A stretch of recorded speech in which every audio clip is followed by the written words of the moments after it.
아멘. 오늘 우리 주시는 말씀 시편 115편 1절부터 8절까지 말씀 보겠습니다.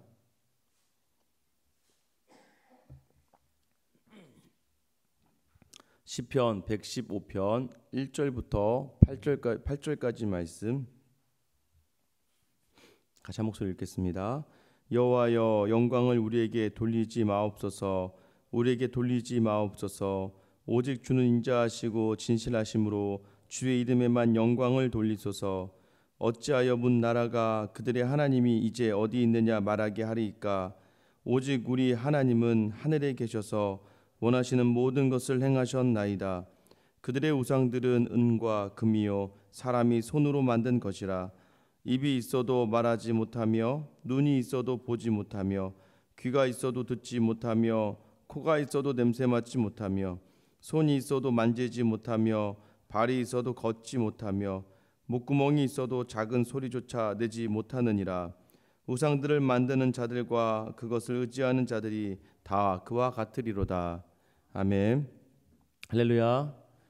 네, 어제 예전에 제가 같이 동역하던 후배 목사님이 이제 사모님과 함께 왔습니다. 사모님도 뭐 저희 밑에서 배우던 청년인데 어제 와서 이제 하는 말이 목사님이 사역하는 가운데 좀 많이 어렵다, 힘들다. 왜 힘드냐면 참 열심히 부지런히 사역을 하는데 뭐 신방도 열심히 하고 아이들도 막 고등부 아이들도 집에 데려와서 그러니까 여의치 않은 그 목회 환경 속에서도 아이들을 위해서 그 사모님이 직접 아이들 뭐 집에서 뭐 떡볶이도 해 먹이고 아이들에게 돈을 써야 되고 뭐 맛있는 거 사줘야 되는데 그럴 수 있는 상황들이 아니다 보니까 뭐 그런 건 좋은데 문제는 열심히 하고 최선을 다하고 하는 그 와중에서 시기를 받고 또 질투 가운데 있고 또 어려움 속에 있고 그러다 보니까 이제 사모님이 이전에 자기가 섬겼던 교회에서 제가 이제 사역했던 교회에서는 목회자들끼리 굉장히 좋고 굉장히 편했던 것 같은데 왜 여기서 처음으로 이제 본인이 평신도였다가 사모가 돼서 사역을 해 보니까 사역의 자리에 있다 보니까 너무나 이제 힘들다는 것이죠. 그래서 너무나 힘들고 어렵다 하면서 이제 어제 와서 이제 같이 이야기를 나누면서 서로 좀 그러면서 이제 제가 이런저런 이야기들을 이렇게 해주다 보니까 저에게도 교육자 생활하면서 힘들고 어려웠던 일들이 굉장히 많았고 또 그 시간들이 그때는 그렇게 여겨지죠. 사역을 하다가 목회를 하다가 힘들고 어려우면 다 저 사람 때문인 것 같고 또 어떤 저 환경 때문인 것 같고 우리도 살아보다 보면 그런 일이 있습니다. 내가 뭔가 일이 안 되고 힘들어질 때는 또 내 마음에 막 우라가 치밀고 분노가 일고 하는 것은 다른 사람이 나를 자꾸 시기하고 질투하는 것 같고 때로는 그 사람이 나를 너무 괴롭히는 것 같고 때로는 그 사람으로 말미암아 왜 나한테 이렇게 하는 걸까라고 하는 그 이유를 자꾸 타인이나 환경이나 상황에서 우리가 찾았죠. 그런데요, 시간이 흐르면서 어떻게 됩니까?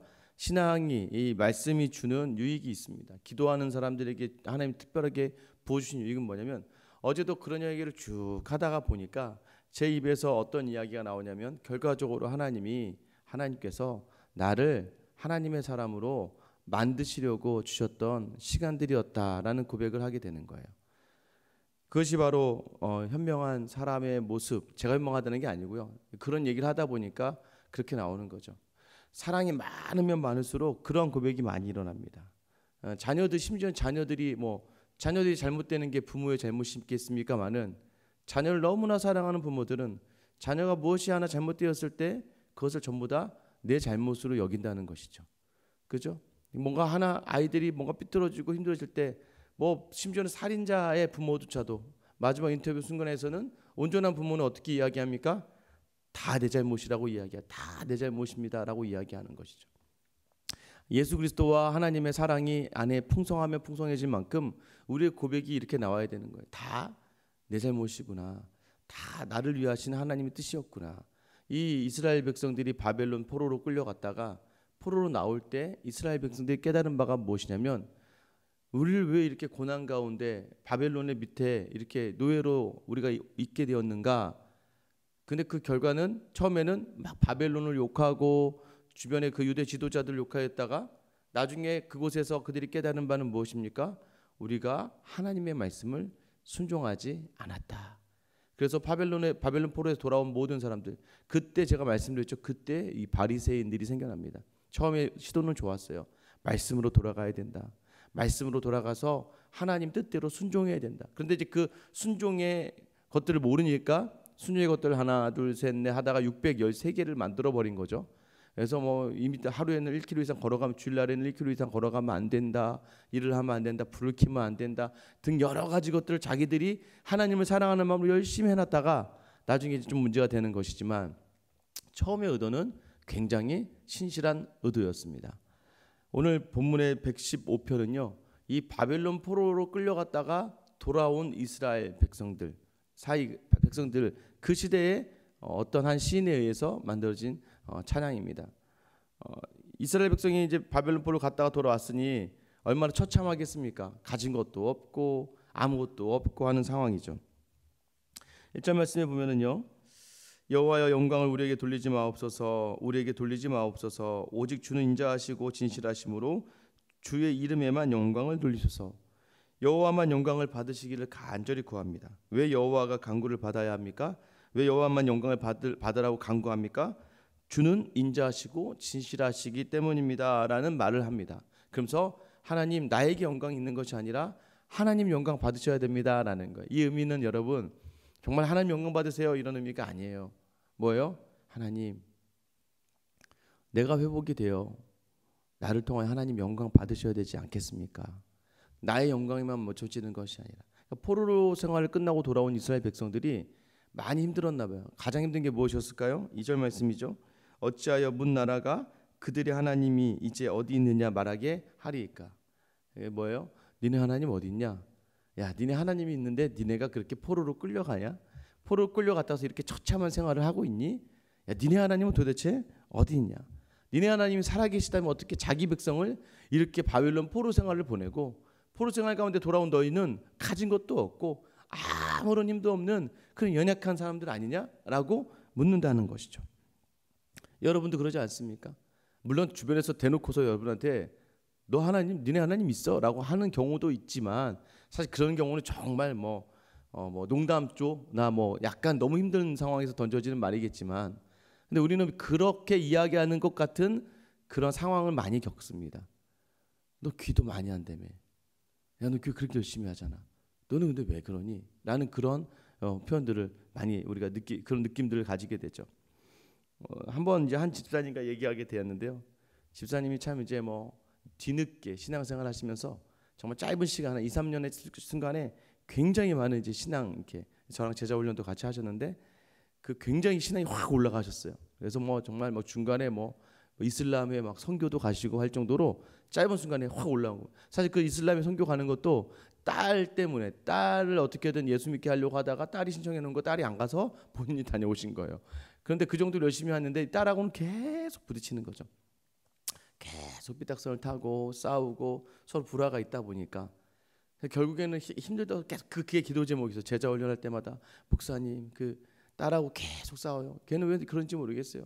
이제 남편 사별하시고 나서 이 딸하고 퍽퍽대는 삶이 너무나 힘드셨던 거예요. 근데 하나님께서 이 딸을 저 먼 나라로 보내버렸습니다. 먼 나라를 가서, 근데 거기는 월 딸이 좀 약간 피부도 안 좋고 해서 너무 힘들었는데 공기가 너무 좋으니까 너무 살만하다고 그러더라고요. 딸하고 같이 안 보니까 싸울 일이 없다는 거예요. 그래서 이제 서로 안부만 묻고, 그러다 이번에 코로나가 터졌잖아요. 코로나가 터지고 나니까 항상 딸에게 엄마가 기도한다, 힘내라 막 했나 봐요. 근데 이제 어느 날 이제 딸이 이제 연락이 왔는데, 이제 한국에 들어오려고 했는데 이 코로나 때문에 비행기 그게 안 맞아서 못 들어오게 된 거예요. 그러니까 집 밖에 나가지 못하고, 근데 이제 금전적인 여유가 없고, 그래서 이제 다행히 또 이제 그 국가에서 지원하는 게 원래는 받지 못할 수 않았는데 받게 되었다는 거예요. 이제 여기도 이제 집사님도 코로나가 시작하면서부터 예배를 제대로 드리지 못하고 하다 보니까 신앙생활이 많이 쇠하여지잖아요.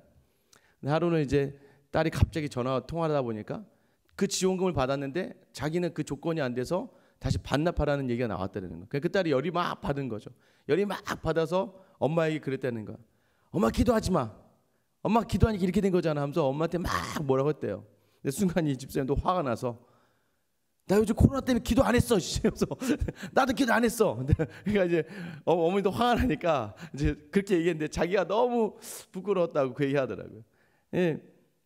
조금만 뭐 하면 엄마 하나님 왜 그래? 기도한다며. 그 기도 왜 그래?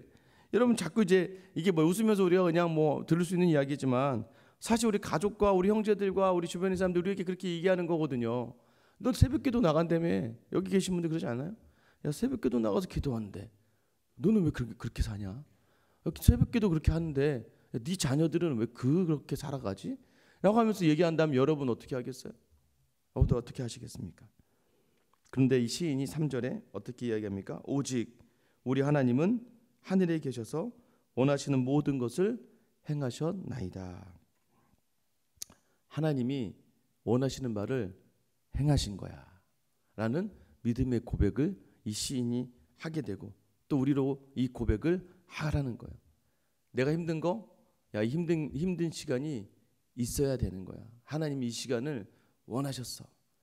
알던 모르던 그러나 중요한 건 우리의 믿음으로 고백해야 될 것은 무엇이냐면 나에게 주신 이 상황은 내가 했다고 하면 여러분 내가 했다고 하면 또 여러분 내 열심과 내 신앙의 부족함을 자꾸 생각할 거 아니에요.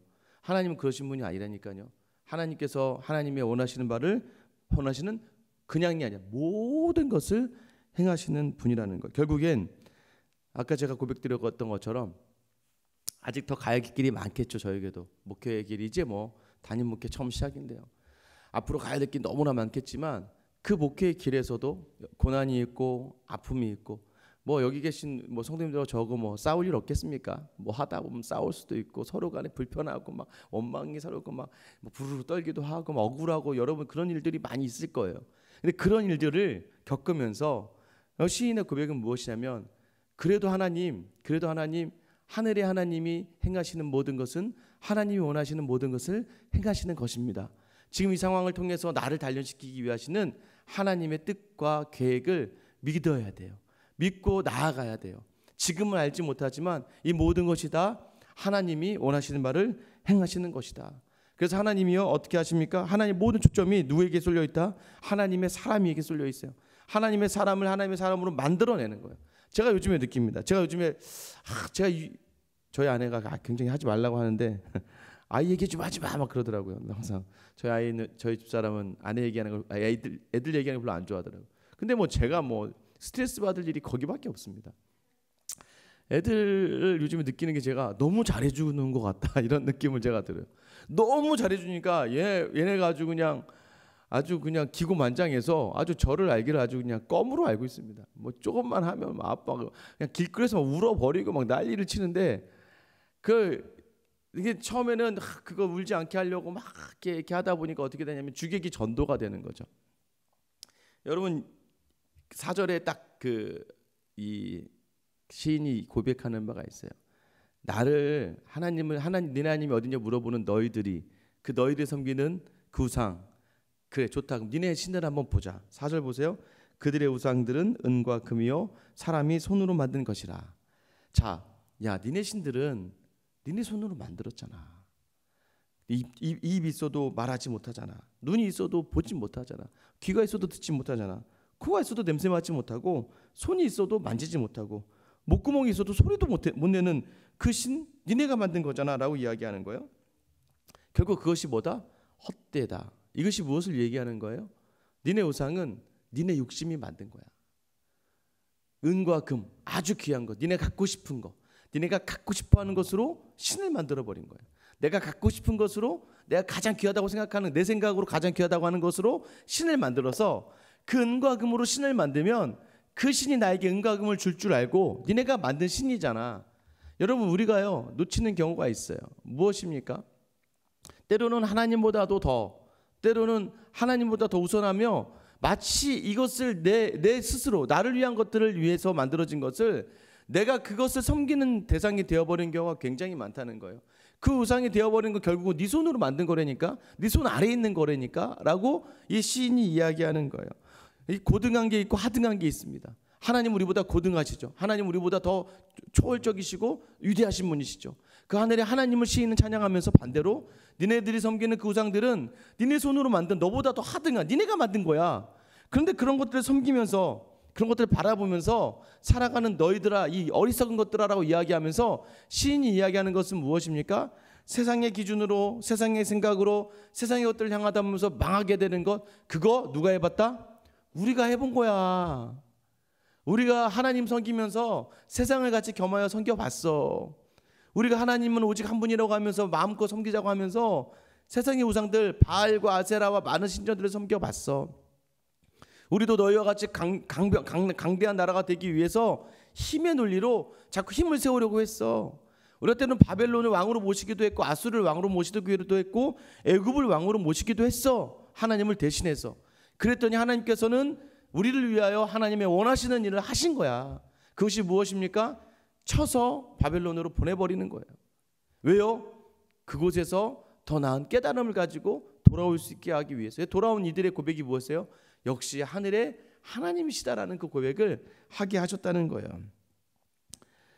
여러분 그거 아세요? 마음이 허해질 때 드디어 그 안에 하나님이 보이시는 거예요. 어제도 이제 우리 이번 주에 새로 오신 새 가족이 있어서 새 가족 교육을 이제 같이 이렇게 하면서 어떻게 예수를 믿게 되셨습니까? 라고 물어보니까 하시는 말씀이 최근 신앙생활 하시나 4년밖에 되지 않으시는데 근데 이렇다는 거예요. 갑자기 어느 날 인생이 허하다는 거예요. 무언가 내 열심과 내 노력으로 살았다가 어느 날 문득 내 마음에 공허함이 확 생기더래요. 예전에 교회 이제 성당도 나가고 했었었는데 그런데 이 마음이 허해지는 그 상황 속에서 그냥 처음에 동생의 권사인 동생의 권유로 그 집 근처 교회에 딱 갔는데 교회가 첫날 그냥 찬양을 하는데 그냥 하나님이 그냥 나를 만나주시는 것 같고 앞에서 말씀 전하는 목사님을 통해서 예수님을 만나는 것 같고 정말 그 감격과 감동이 이루 말할 수가 없어요. 그 뒤로 한 번도 예배를 빠지지 않았다고 얘기하시더라고요. 여러분 언제 하나님이 보이나요? 우리가 세상의 것들의 기대가 다 내려놓아질 때, 세상의 것들에 대해 우리가 섬기던 것들이 아무것도 아니라고 내려놓을 때, 오늘 시인이 얘기한 것처럼 그 우상들은 다 헛된 거야 라고 이야기하는 그 고백이 우리 가운데 일어나게 하시는 분이 하나님이시라는 거예요. 그래서 우리에게 그것을 깨닫게 하시기 위한 과정으로 인해서 고난도 우리를 위해서, 아픔도 우리를 위해서, 때로는 조롱받음도 우리를 위해서 하나님이 행하시는 것이. 그러나 여러분 하나님께서 우리가 불평하지 않아야 될 이유는 무엇이에요? 하나님이 먼저 우리를 위해 그 아들을 죽이셨다는 거예요. 우리로 하여금 그 죄를 돌아오게 하기 위하여. 그래서 우리가 억울하거나 원망해할 필요는 없습니다. 자기 독생자를 내어주신 분이니까요. 이제 어제도 마찬가지 이게 좋았다 안 좋았다는 거죠. 저희 셋째 아이가 그랬잖아요. 아빠랑 함께 자, 차 타고 갈래? 걸어갈래? 아빠 걸어가. 왜? 차 타고 가면 편하잖아. 아니야. 아빠랑 같이 오래 가고 싶어. 자, 이거는 뭐예요? 서로 너무 좋아요.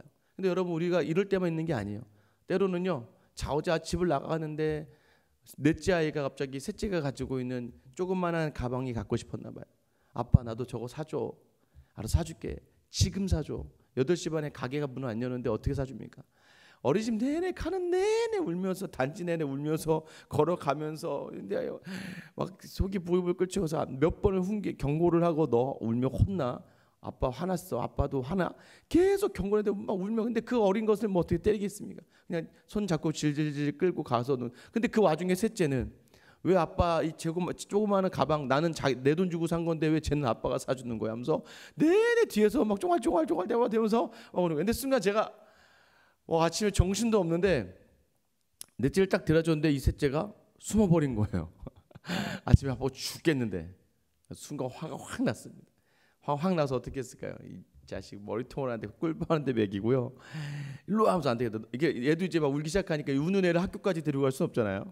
그래서 이제 손을 잡고 안 되겠다. 넌 집으로 하면서 학교 가지 마 하면서 이제 끌고 와서 차에 태워서 계속 차에서 혼내는 거죠. 계속 차에서 혼내서 차로 데려다 주면서. 근데 어떻게 합니까 결국엔? 그래도 뭐 제가 아빠인데 학교 들여보내면서 그냥 들여보낼 수는 없잖아요.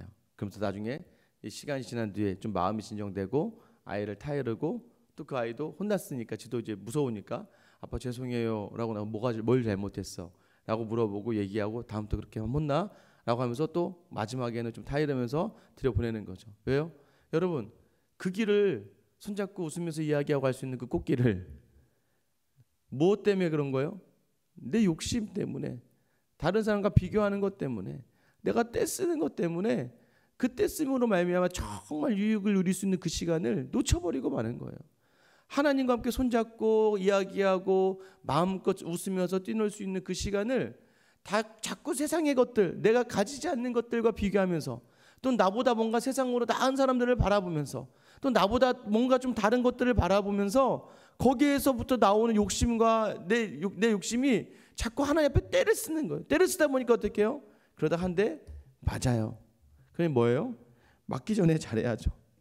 하나님께 맞기 전에 먼저 하나님 앞에 이런 고백을 하셔야 돼요. 하나님은 반드시 우리를 선하게 인도하시는 분이세요. 오늘 내게 주어지는 어려움이 있고 아픔이 있을 수 있어요. 그러니까 중요한 건 뭐예요? 여러분, 제가 장담하는데 저희는 짧은 인생 속에서도 깨달은 바인데, 시간 지난 다음에 그때 그 아픔이 없었더라면, 그때 그 고통이 없었더라면, 오늘 지금 이 시간 속에 나에게 주는 아픔과 억울함과 답답함이 없었더라면, 하나님 앞에서 내가 이렇게 설 수 없었겠구나 라고 하는 고백을 반드시 하게 될 거예요. 그래서 이 고난 속에서도 여러분이 평강을 얻은 길은 그 하나님의 손을 잡고 이 길을 넉넉하게 가시면서, 그러나 그분에게 드리는 말씀은 뭐예요? 하나님, 내가 영광 받자 그러는 거 아니에요. 하나님 나를 통해 하나님 영광 받아주세요. 그 시작은 어디입니까? 아무것도 없을 때부터 하나님께 영광 돌릴 수 있을 때, 세상에 많은 것을 가진 다음에도 영광 돌릴 수 있는 거예요. 지금 나라이고 오늘 상황 속에서도, 작은 아무것도 가지지 않는 이 상황 속에서도 하나님 영광 돌릴 수 있는 방법과 또 그 선택을 할 수 있는 하루가 되게 해달라고. 그래서 내 모든 삶이 오직 하나님만 영광 돌리는, 주님만 영광 받으시게 하는 귀한 인생이 되게 해달라고 고백하는 여러분 될 수 있기를 주님의 이름으로 축원합니다. 이 시간 같이 한번 기도하실게요. 오늘 이 시간 고백하실 때 하나님 하시는 일은 언제나 옳습니다. 그때 그 아픔이 없었더라면, 그때 그 상처가 없었더라면, 오늘도 여전히 마찬가지입니다. 그 상처와 아픔과 억울함을 통하여 주님이 선명하게 보였어요. 내 인생에 기댈 데가 없는 것을 통하여 하나님이 밝히 보였어요. 내 인생에 가장 중요한 것을 놓치지 않게 하게 하시기 위하여 세상에 나의 눈물로 세상을 흐리게 했어요. 오직 밝은 빛 하나, 십자가의 빛을 바라보게 하신 분이 우리 아버지 하나님이십니다. 지금 여전히 내 삶 속에서 내 생각과 다른 일들이 연속일 거예요. 그러나 이 시간이 반드시 우리를 하나님의 귀한 자녀의 성숙함으로 인도하게 하실 거예요. 그 믿음을 가지고 고백하며, 그러나 주님, 내가 영광 받지 않겠습니다. 나를 통하여 주님만 영광 받으시옵소서. 세상의 우상들, 나보다 하등한 것들을 바라보면서 사는 인생이 아니라, 여전히 세상의 것이 채워지지 않는다 할지라도 하나님만 바라보며 살아가는 오늘 하루가 되게 하여 주시옵소서. 이런 믿음의 고백을 하며 나아가길 소망합니다. 또 우리 생수학교회를 통하여 정말 어떤 환경 속에 있든지 하나님만 영광 돌리는 이 교회가 되게 해달라고. 여러분, 코로나 사태가 어제 79명이래요. 너무나 많은 확진자가 또 나옵니다. 짧은 순간에 너무나 어려워지고 있어요. 다시 사회적 거리를 두는 지역들이 생겨나기 시작해요. 참 답답하기도 하고, 언제까지 가야 될까 이런 생각도 하고 무디어지기도 하는 시간입니다. 하나님, 이 나라와 이 민족을 불쌍히 여겨 주시옵소서. 코로나 때문에요, 자연환경이 살아난대요. 무엇이 문제였는가? 내가 회개하고 이 나라가 회개하고 이 민족이 회개할 수 있는 시간이 되고, 무엇보다 한국교회가 회개함으로 회복되는 귀한 역사 있게 해달라고. 오늘 기도하실 때는요, 조유진 선교사님 캄보디아를 향해 이제 준비하고 있습니다. 남편을 잃은 슬픔을 극복하고 이겨내며 지금 배우고 이제 무언가 또 공부를 준비하고 언어를 준비하면서 있는데, 이 모든 과정 가운데 하나님의 은혜로 잘 준비되어서 캄보디아 땅을 향할 수 있도록 오늘 나와 교회와 이 나라의 민족과 또 우리 조유진 선교사님 위해서 우리 주님이라만 부르며 기도하며 나아가겠습니다.